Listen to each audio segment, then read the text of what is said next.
Justice Tech Pros here. Lately we've been getting some really positive feedback. The last 2 episodes with the experts on really have raised some eyebrows, and I've been getting some tremendous emails as such. Just basically stating that the episodes were appreciated.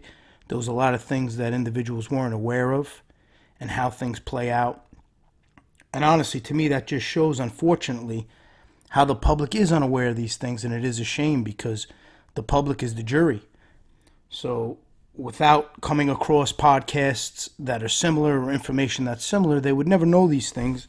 And there they'll be sitting on trial, selected for trial, and pretty much going off of whatever is being painted in front of them without having any insight of their own because they just weren't aware of specific topics as it relates to forensics and tools that are used and how bias could be introduced in using those tools, and it would greatly impact the trial and impact the defendants in front of the jurors.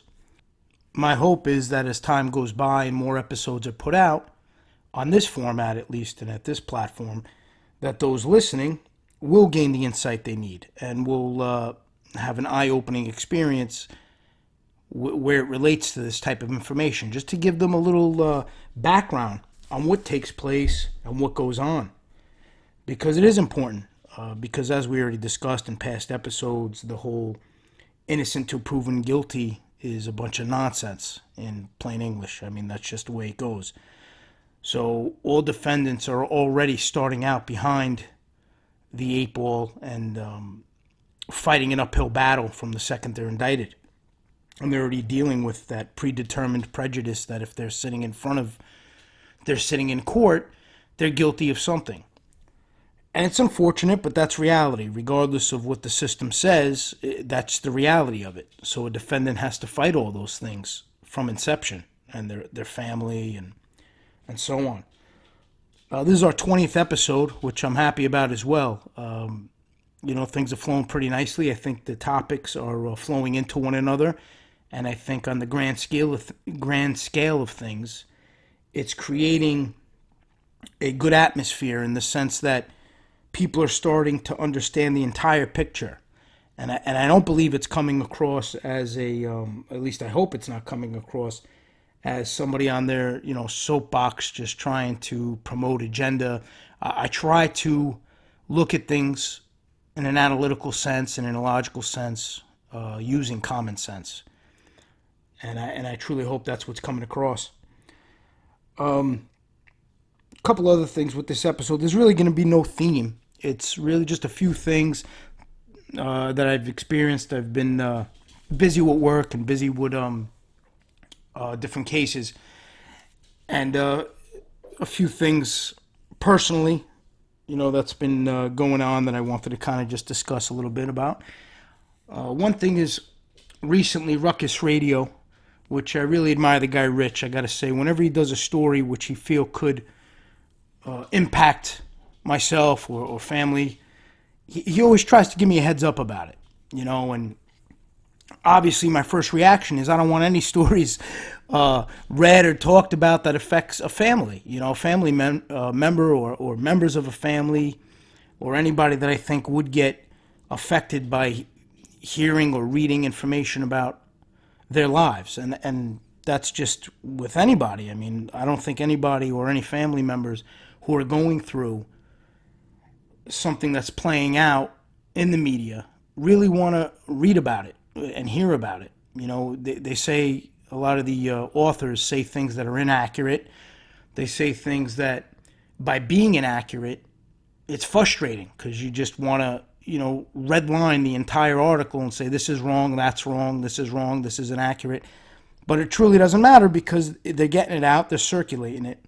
So what I try to do to counteract that, because too long, the tone has been just sit back and take it. That's not my character, just to take things when they're inaccurate, If they have truth in it, so be it. It is what it is. But if they're completely filled with falsities, I like to do what I can to address that.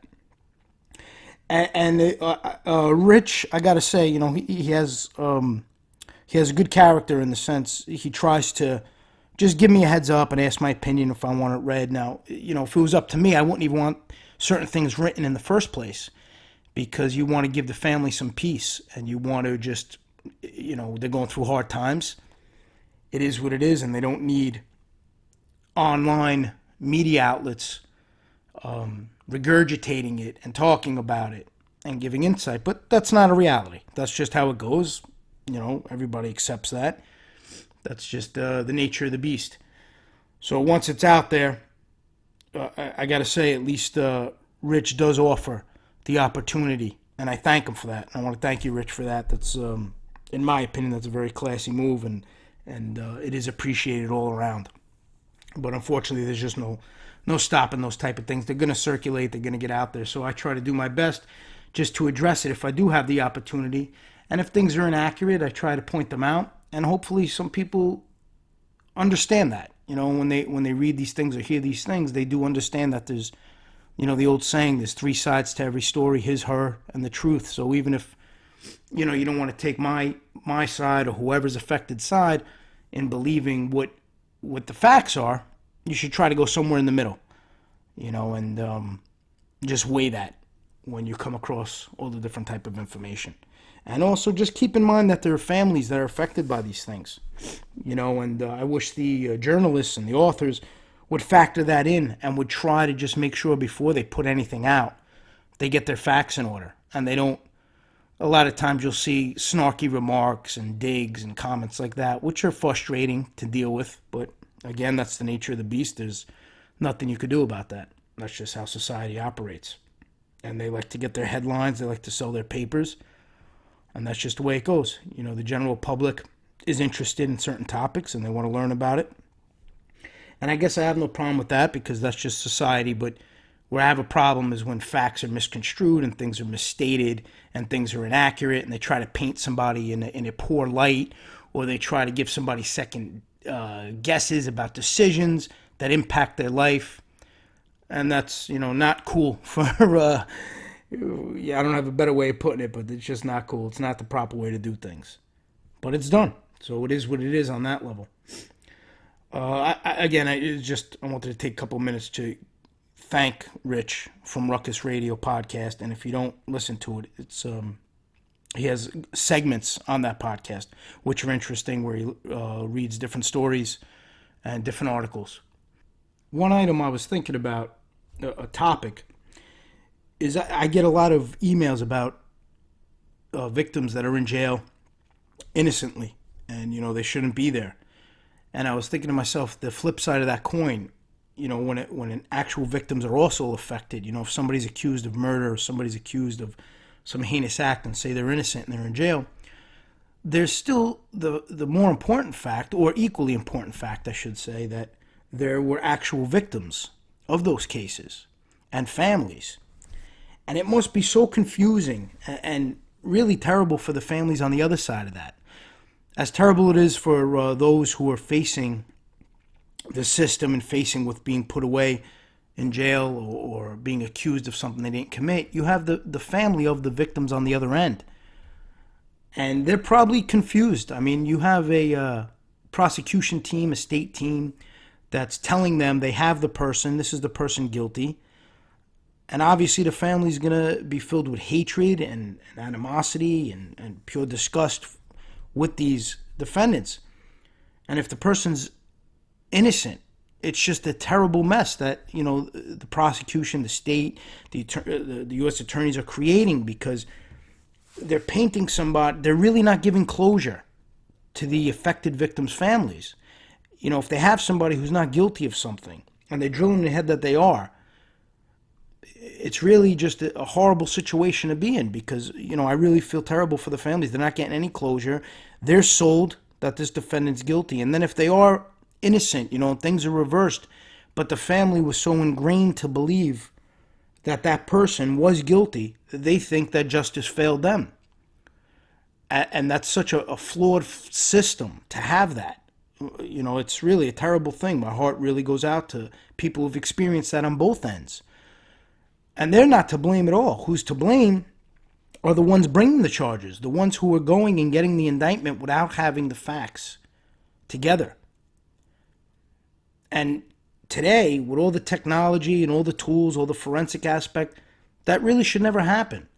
And I'm noticing it's happening when you have targets, as we spoke about, when they're trying to target somebody, or you have an overzealous prosecutor, U.S. attorney, who's just trying to close a case at all costs, not really taking into account the flaws that exist, but are more driven by the opportunity to get a win under their belt.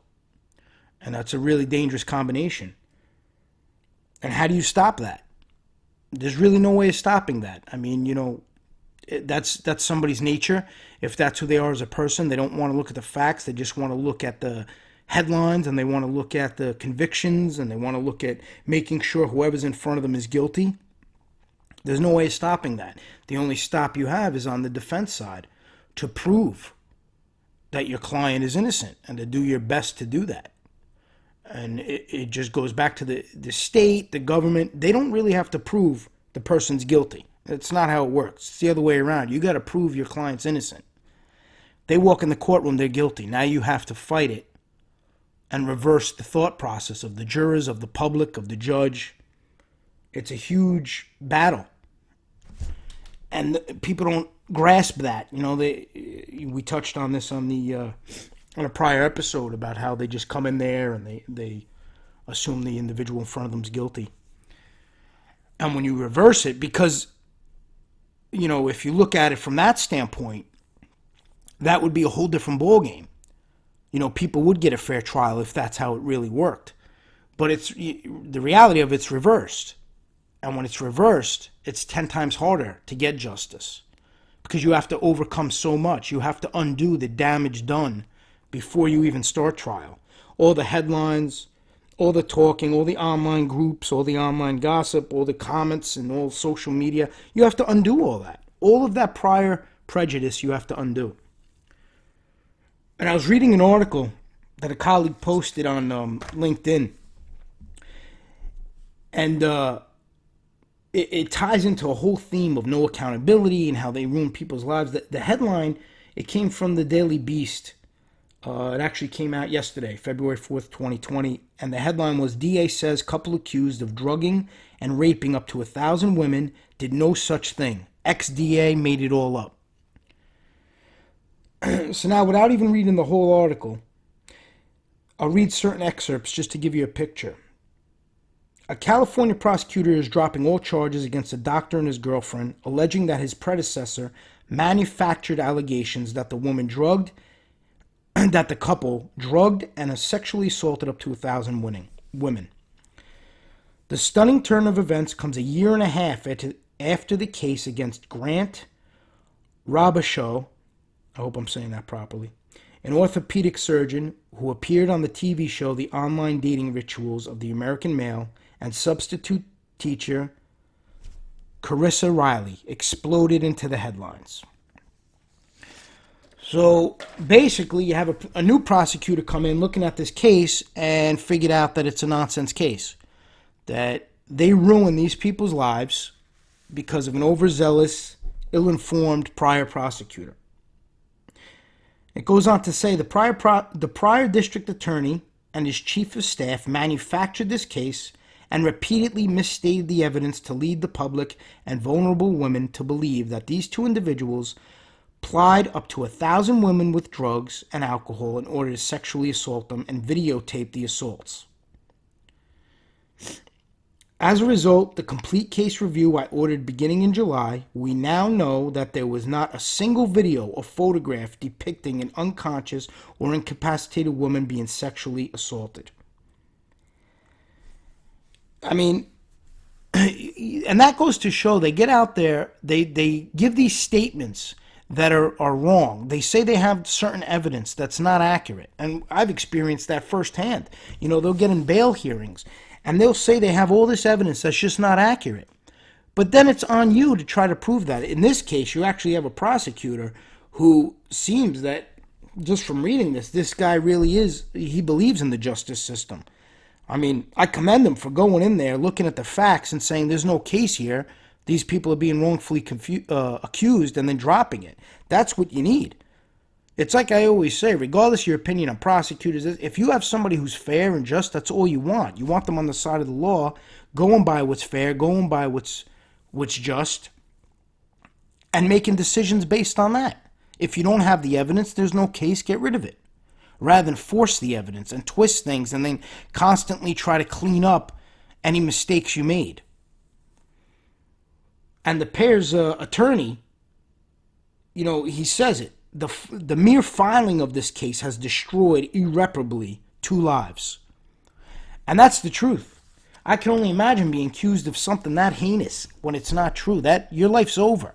Every time you Google their names and you search, all those kind of headlines are going to come up, and you'll probably have to, sort through those headlines to find this article that says they were 100% innocent.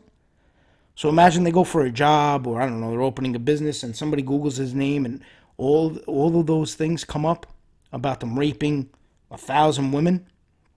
Their lives are ruined. And where's the accountability for that? Thankfully, the charges were dropped, but that doesn't make up for anything. They should have never been brought in the first place. And I can only imagine the money they went for, the aggravation, the heartache. I'm sure they had a big problem, family dynamic, those on the side who may have believed they were guilty, those who didn't. It's stunning that this takes place in society today with all of the technology we have and the ability to go through. And a lot of it has to do with they don't release certain evidence. We spoke about this on our last episode with Andrew Garrett and Patrick Eller, how they don't release the discovery to the defense, because if the defense probably had this from day one, they could have pulled up. They give the discovery, don't get me wrong, but it's in drips and drabs. You get parts and sometimes you don't get it all. It's a fight from day one. But common sense would tell me, you get indicted, you should get the discovery immediately. Immediately. You need to know what you're dealing with.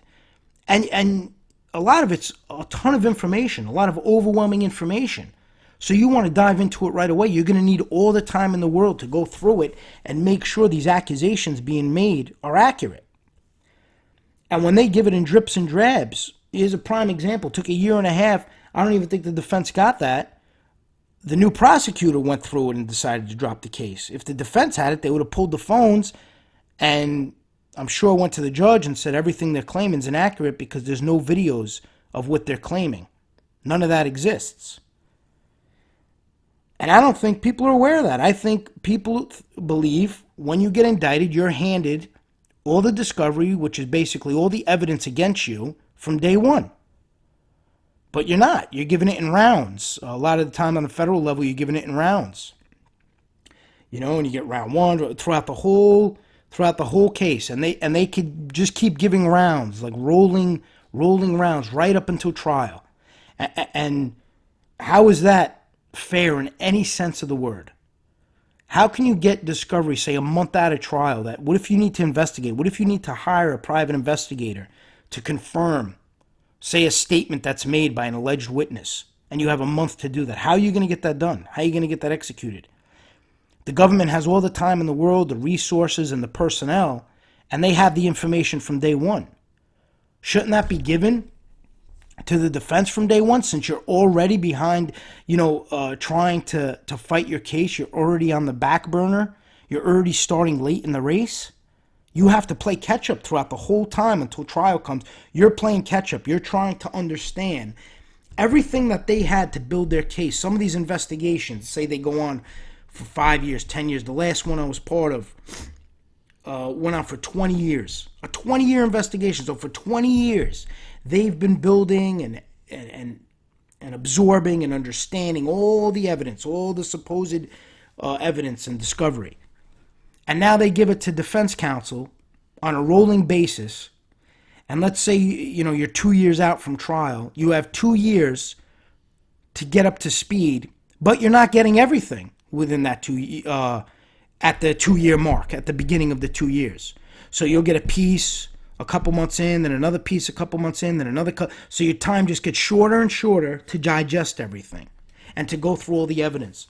And today's day and age, a lot of the evidence is cell phones, so you got to go through all pictures, you got to go through records, you got to go through cell sites, as we spoke about.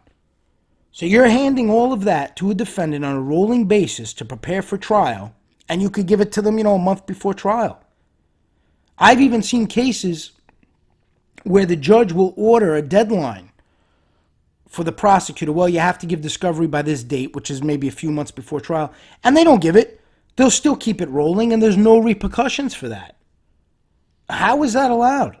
Imagine the defense missing a date that was issued by the judge. Imagine the judge gives the defense, October 1st to put in your motions. And the defense says, we're going to give it in on October 15th.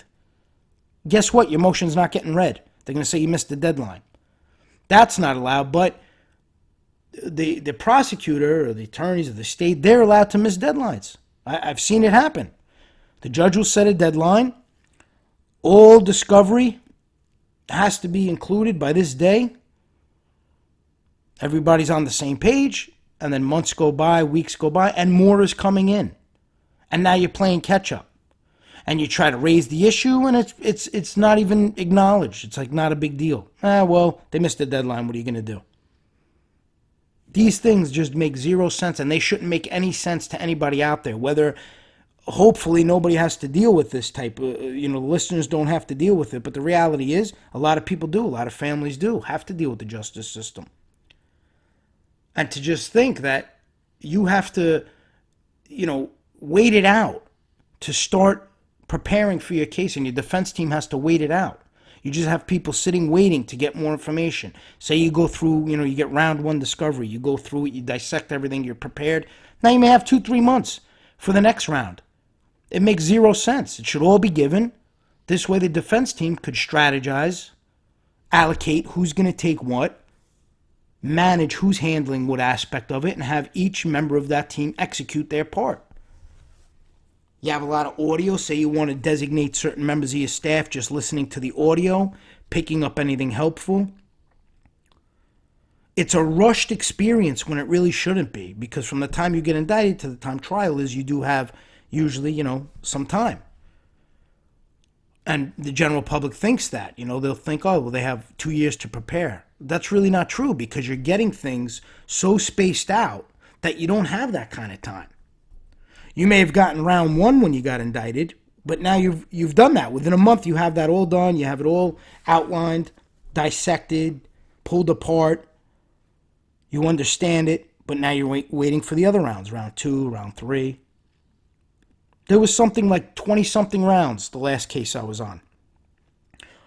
May have been it was in the 20s, I'm pretty sure. And it just kept coming throughout the whole entire 2 years. Just kept going. And dates were missed where they were supposed to be finished. It just kept coming and rolling out. We had to get new information, learn about it. I mean, even when you think about that as far as scheduling, what they do is they have what's called the 3500 material on a federal level, where it's all the statements and all the proffer sessions, where the alleged supposed witnesses sit down with the government and they talk about everything, they spill the beans on everything they want to discuss, everything to help them save themselves and talk about the defendants. You don't get those till maybe a month before trial, and it's thousands of pieces of paper. I kid you not. It's thousands of pieces of paper. And some of the pieces of papers are handwritten. So you have to decipher whether it's on purpose or not, I don't know. But, coincidentally, a lot of the people writing these notes have horrible handwriting. I have horrible handwriting. I've always had it. But you know what I do? I type instead, because I don't want somebody having to read my terrible handwriting. My penmanship has always been terrible. That's why I taught myself how to type at a young age. This way people don't have to endure that. But if you're writing something important, you would figure it would have to be typed. So you don't you could spend an hour trying to just make out words because you can't even read the person's handwriting who took the notes. So this is important information that affects your client. And the first thing you got to be worried about is deciphering this person's poor penmanship, so you could even understand what is being said in the first place. And now, say you mess up a few words, or you don't understand a few words, or you think it says something else, that could be detrimental to the case. That could be a major problem in the case, all because, whether it's intentional or not, somebody wrote something very poorly, and you can't make it out. Things like that, you figure there'd be systems in place. You know, you have 3,500, every piece of paper's got to be typed out. No ifs, ands, or buts. But all of that is used to the advantage of the state or the government. It's all used to their advantage. Those are all little tricks. Other thing I noticed, which was done a lot, is there was a lot of bloatware put on Discovery. You know, so you get the hard drive, and there'd be a lot of like software packages and things like that to open some of the Discovery. But in addition to that, there was a lot of bloatware stuck in there. And that just fills it up. So somebody who's not familiar with what they're looking at, they don't know if that's an actual document. They don't know if it's an actual file. Then by the time they figure it out, they wasted a ton of time. There's a lot of little tricks that I noticed when you're digging into these things and you're looking at it that just delay and make life hard for those trying to fight the case. And it's all allowed, it's all acceptable, and it's on you to fight it. And it's just very frustrating when you see all these things that take place. And all these tricks that are used just to really hinder the defense. And none of that is part of a fair system. It's really not. You know, another thing that was bothering me was I was on, and like I said, today's episode, I guess I'm all over the place, but I just had a few things, but busy with work, and there was a few things that stuck in my mind that I wanted to talk about on the podcast. I try to connect on a bit of a human level as well, and just tell some experience that, unfortunately, maybe people can relate to. And I was at a visit at MDC, and when we were leaving, an inmate and a guard got into an argument. And the MDC is the Metropolitan Detention Center. It's in Brooklyn. And an inmate and the guard got into an argument. The guard apparently said something very nasty about the inmate's son, who's a little kid who was on the visit, and then the wife started fighting. And what's terrible is the guard was trying to embarrass the inmate. Zero respect, abusing him in front of the whole visiting room. And as whether you're a man or a woman, you don't want it to be spoke to like that. I mean, they already have you. They already have power over you. And, you know, it's a shame that that's allowed. You figure a guard would step in and just try to diffuse it. But they were allowed to abuse the inmate. And, of course, the inmate's not going to back down. He's not going to get abused. So he's fighting back and forth. So I'm sure when we left, that guy really got put through the ringer. But it just goes to show the character of people. If you're in a position of power and you're a guard, there's no reason to make somebody's experience that much harder. Just treat everybody with respect. Just do the right thing. If you get disrespected, you're dealing with a problem, that's a whole different ballgame. But to come out and just start abusing people and make snide remarks that's going to set somebody off, and then when they respond to it, you abuse them and you try to ridicule them because you know they're not winning. They're in jail. There's nothing they could do to win that battle. They're in jail. And to just agitate the situation, you would figure the personnel there would have the demeanor where they try to calm a situation. Because everybody in there, it's already a hostile environment.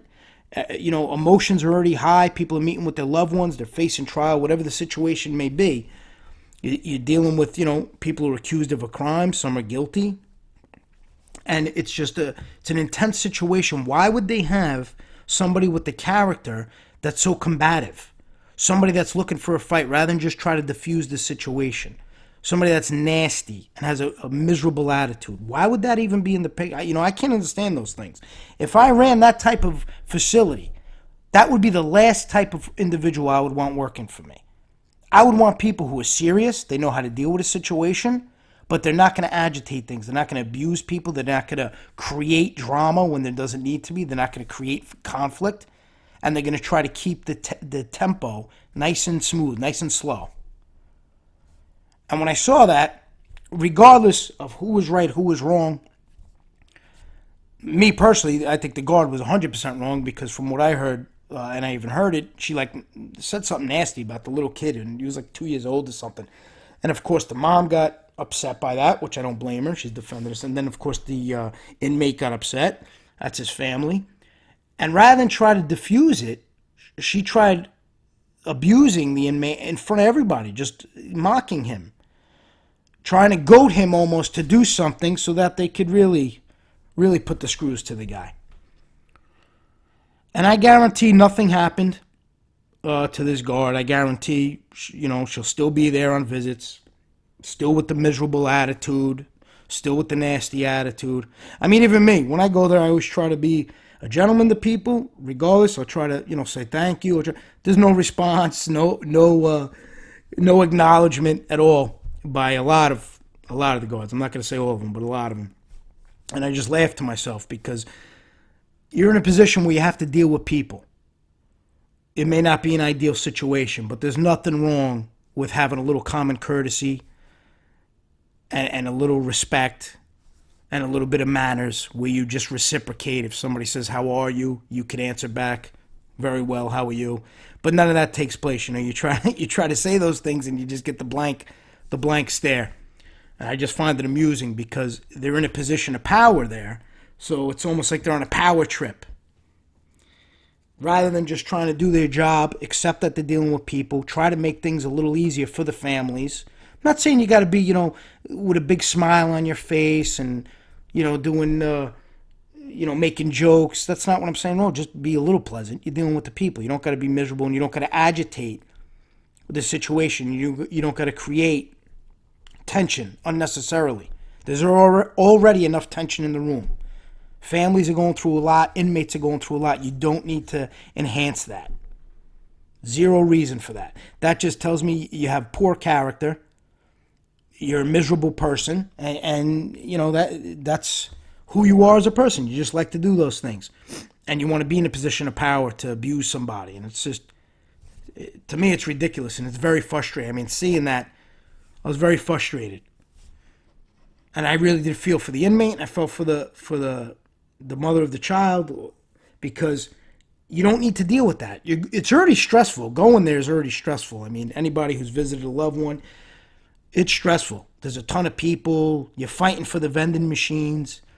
It's chaos. Even when I would go on professional visits, it's so much better. On a professional visit, at least you're separated a little. You're isolated in your room. It's a little different. You go in differently. You don't got to go in with everybody. You get let in differently. So it's a much better experience. But when you go on a personal visit in some of these facilities, it's an absolute nightmare. So everybody's already stressed out. And then you got to deal with that on top of it. You got to deal with somebody saying something about your kid or saying something nasty to your husband or your wife. It's absurd. And I don't know how those running these type of facilities don't get a handle on that and don't just grasp it. It's not about being happy, being, overly nice. It's just about respect. Just treat everybody with respect and you'll get treated with respect.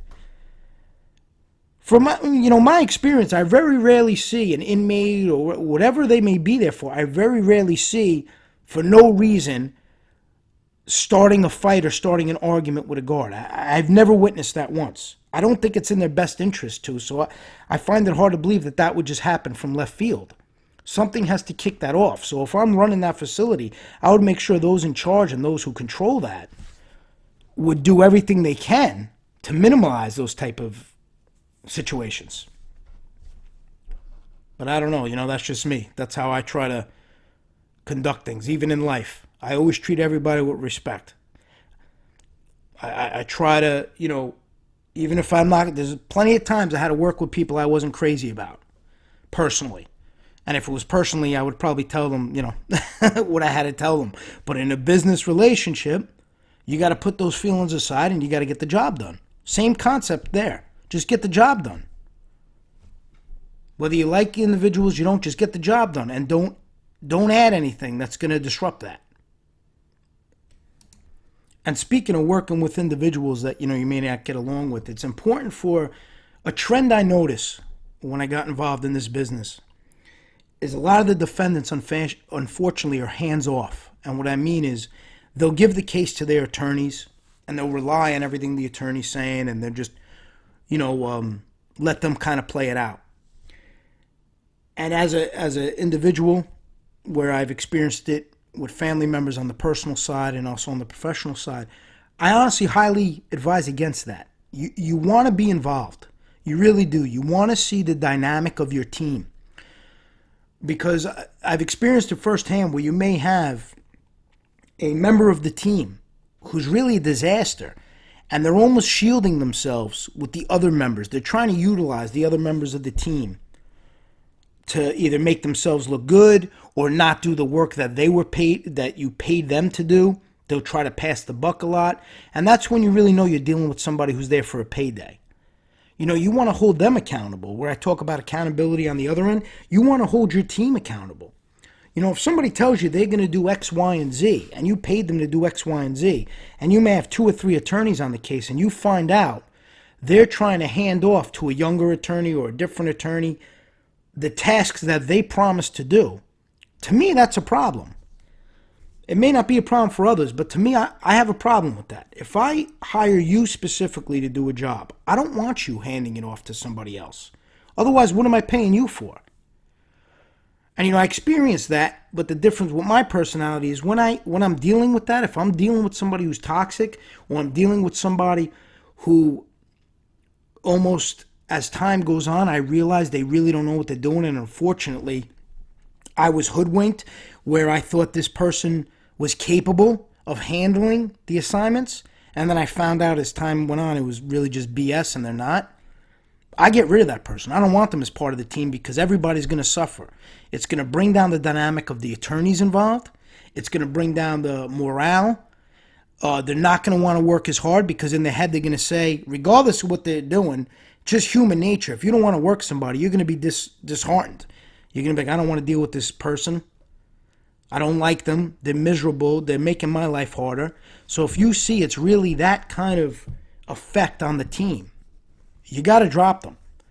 You really do, because I know when somebody's life is on the line, you want to make sure every member of that team is ready to go and they're fighting for you and they're not fighting amongst themselves. And that's what I mean by being involved. You could ask them to keep you involved on the emails that's going on, what's going on with the motions. You want to see the motions as they're going through the stages. And that's what my firm does. My firm tries to keep everybody in the loop. We take direction from the attorneys, but if the attorneys advise us, just make the client aware of this. I try to make sure the client knows each stage of the process and where we're at, what's going to be filed. Let him see the draft, him or her see the drafts. Any input, a lot of times the clients have phenomenal input. You want to get that in there. That's the whole part of a team. So it's just, for those defendants or the families, just take my advice on that. You want to be involved in that. Don't think you just hand it off and they handle it. Try to be involved in it. Try to see what's going on. Try to have meetings. Try to be in the loop. And if you see there's a member of the team who isn't doing what you hired them to do and pretty much sold you a false bag of goods, you got to make a change on that. Because there's, in any business, it's not just the legal, there's a lot of that. There's a lot of people who, when the time comes to work hard, they just don't want to be bothered. And one thing I always believed in, and it's a philosophy I have, there may be people who are smarter than me, but there's never going to be anybody who's going to outwork me. Ever. I'll go as long as I got to go, because that's one thing I could control. I could control how hard I work and my work ethic. So I'll never have somebody outwork me. They may match me, but they're not going to outwork me. And I try to make sure when you're dealing with a team, you have people of the like minds where, something comes up and you got to get a hold of them. It shouldn't be this big waiting period, and you got to make sure each member of the team is running like a fine, a well-oiled machine. And if you have a little rusty part, you got to change that part out.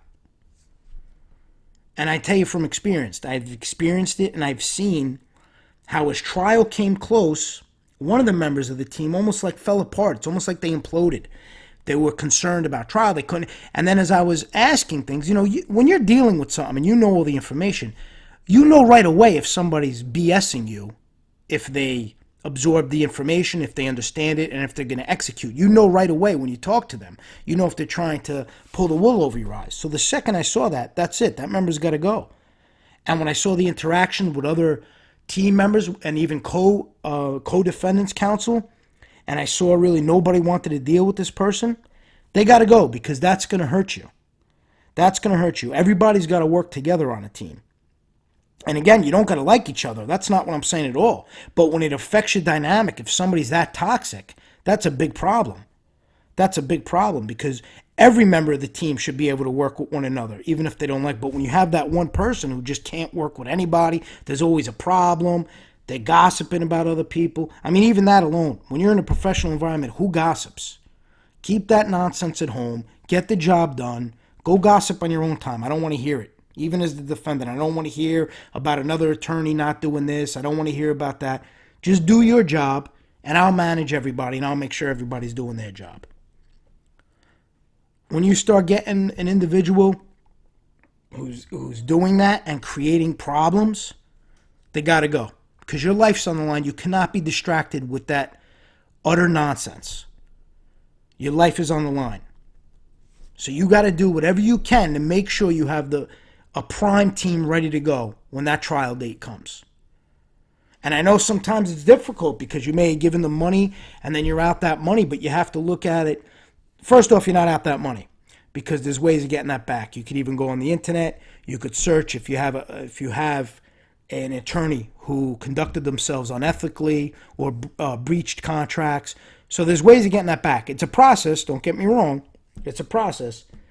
But you can get that back. You'd want to see every item, every hour worked. There are ways of getting that back. And you could get different organizations involved and different people involved to help you get that back. It's going to take time, but you can get whole again to a certain extent if the person's a difficult person and they don't want to give you anything back. But most of the attorneys I dealt with are reasonable individuals and they're professionals. And even if it doesn't work out, we parted ways in a professional manner, and there's no hard feelings. One, not so much. One was complete opposite of that. I'm not going to get into that, but so the point is, I know it's a hard decision to make, but just realize the problems you will have are greater if you don't make that decision. If you keep going and you see things as just a constant battle internally amongst your team, you got to make a change. You already have enough headaches to deal with the opposition. You don't need internal headaches. And that's how I look at things. And that's really it for today. I just, I had a few things I wanted to just talk to my listeners. Sometimes I enjoy these sessions where it's almost therapeutic. And if anybody has any ideas or comments, let me know what you think of the direction of the show. Any feedback, I like to see it in the comments section. And as always, any emails you want to send, just send it to info@justicetechpros.com. And you could put podcast in the subject if there's anything you want to say or you want something read on the air in relation to the whole theme. And also don't forget to subscribe so as episodes come out, you get a notification for that. I hope what I'm doing here is enlightening certain individuals and educating potential jurors and just bringing to light things that go on behind the scenes, not in the books and not what we see and not what we hear, but behind the scenes to those who are affected personally, professionally, all around. And I thank you for tuning in. Until next time.